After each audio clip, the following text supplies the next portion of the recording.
اور سیدہ پاک کی شان ایسی ہے کہ جیسے ہم یہ کہتے ہیں کہ آقا علیہ السلام کی کوئی بھی صفت دیکھیں، کوئی بھی پہلو دیکھیں آقا کی ذات و صفات کا تو وہ بے مثل و بے مثال نظر آتا ہے۔ تو سیدہ پاک کی شان یہ ہے، اور بار بار ہم سنتے ہیں اور جانتے ہیں کہ سیدہ پاک کی شان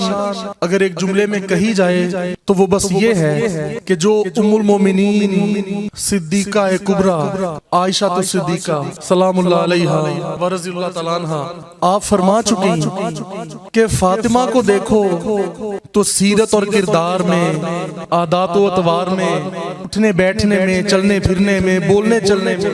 ہو بہو رسول اللہ کی شبیہ نظر آتی ہے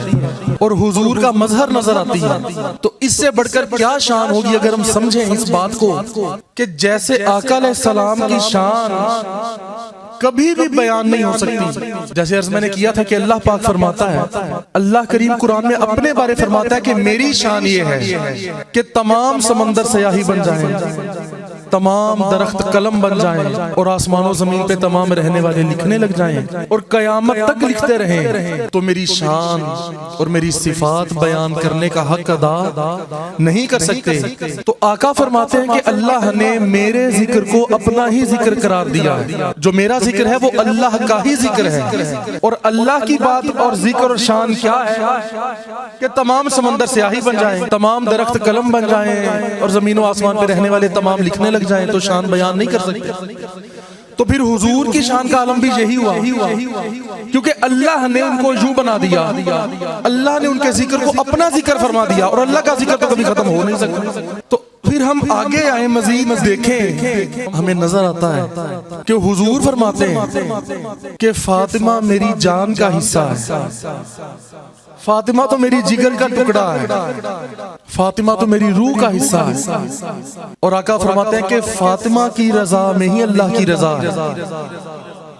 جس سے یہ ناراض ہے اس سے اللہ بھی ناراض ہے، اور جس سے یہ راضی ہے اس سے اللہ بھی راضی ہے۔ اور ام المومنین فرماتی ہیں کہ سیدہ کائنات سیدہ فاطمہ تو زہرا حضور کا مظہر کامل ہے،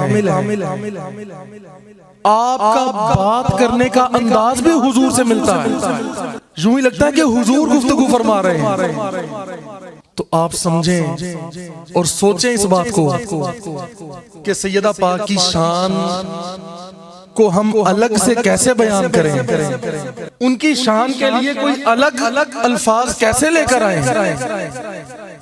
وہی الفاظ ہوں گے جو حضور کی شان کے لیے ہوں گے، کیونکہ وہ حضور کا مظہر کامل ہے۔